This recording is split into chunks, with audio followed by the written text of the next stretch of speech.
Hi everyone. Today I'm doing some tablet weaving. I make narrow bands like this that I use on my Sami reindeer leather purses and bags, and they've become the straps or the trim on different things. I normally, to do a narrow band, I normally use a 16-2 cotton. These are all organic cottons in different colors, and I use the Sami colors preferably. Red, yellow, green, blue, and a bit of black sometimes. And I just made up this pattern in my head, and it's just got 2, 4, 6, 2, 2, 4, 6, 8, 10, 12 cards on it. I fiddled around with the cards for a bit to get the pattern that I wanted. Down here is the messy stuff I was doing in the beginning, but that just ends up being loom waste, and don't worry about it. So I'm just going to do a little bit of weaving now. For the weft thread, I'm using black because that's what the trim is, and the side is black, so I use the same color as that to make it match. And right now I'm turning the cards forward, and I can tell because the little arrows here in the design are going up. So that's what you look for to see which direction you need to be going.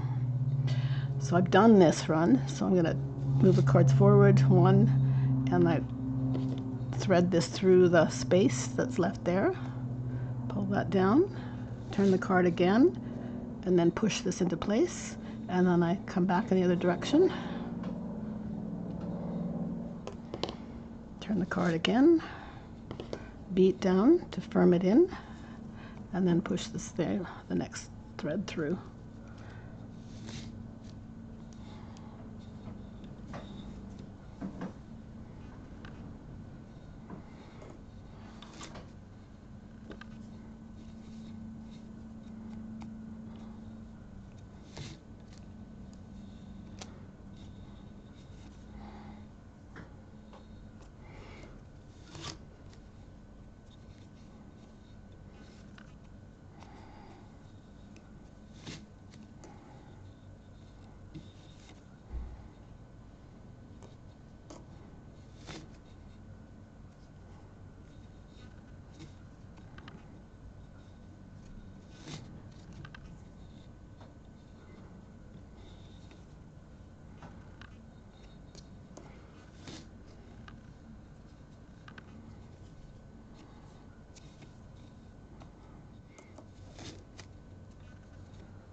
Now in tablet weaving, because you're always turning in one direction, the yarn is twisting in that same way, so it starts to get, if you look up here, the yarn starts to get very twisted, and there isn't a lot of space to be able to get your shuttle in. So every once in a while I turn the cards the opposite direction and start turning it forward instead of backwards, or towards me instead of that way. And sometimes people develop like elaborate systems at the end and tie all these swivels and stuff so they don't get any change in the pattern, and the whole pattern ends up going in the same direction. But I don't think that's historically correct, because back in the days when the Sami and other people were weaving these bands with the warp tied to a tree, they wouldn't have a bunch of swivels on it. They would just normally accept that it needs to go in the other direction for the pattern to work. So I don't worry myself about it. I go. So I was going that way and coming this way. So I'll turn it that. I'll just reverse the direction for a while.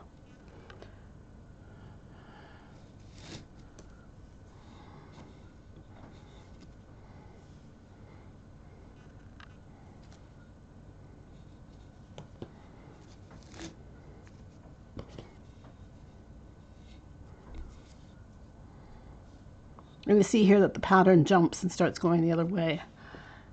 But that's just inherent of tablet weaving, and I don't see a problem with that. See, so now the arrows are pointing this way, which tells me that I wind the cards towards myself.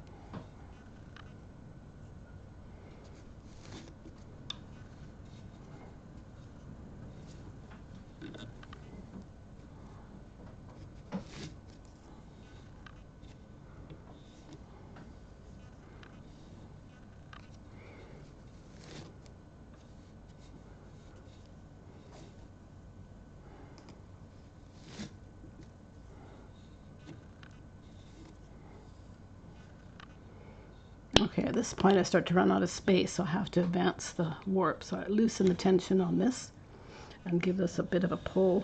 Bring that down there. Tighten it up again. And I'm turning the cards towards myself there, I can see. So, and I just continue on.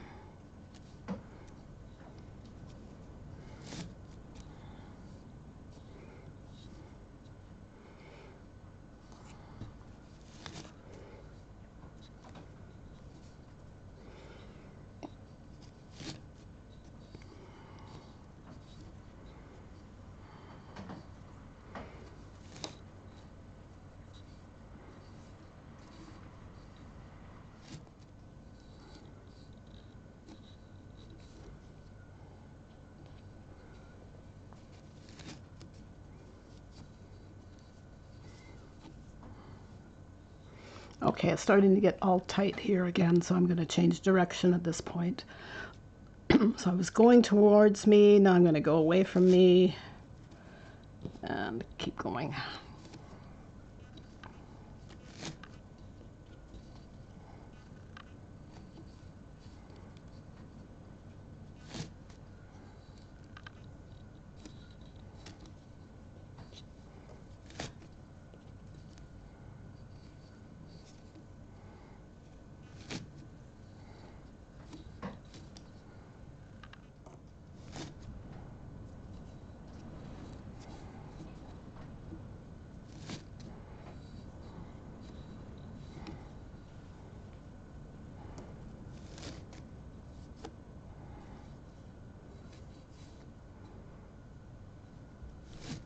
Okay, that's the basics of tablet weaving and weaving a narrow little band. And I'm going to keep going, but I'm going to turn this off now because it's just more of the same. It's pretty simple once you get it onto the loom. And quite relaxing because you can get into the rhythm of it and put some music on and just weave away until you start to make mistakes. Okay, thanks for watching.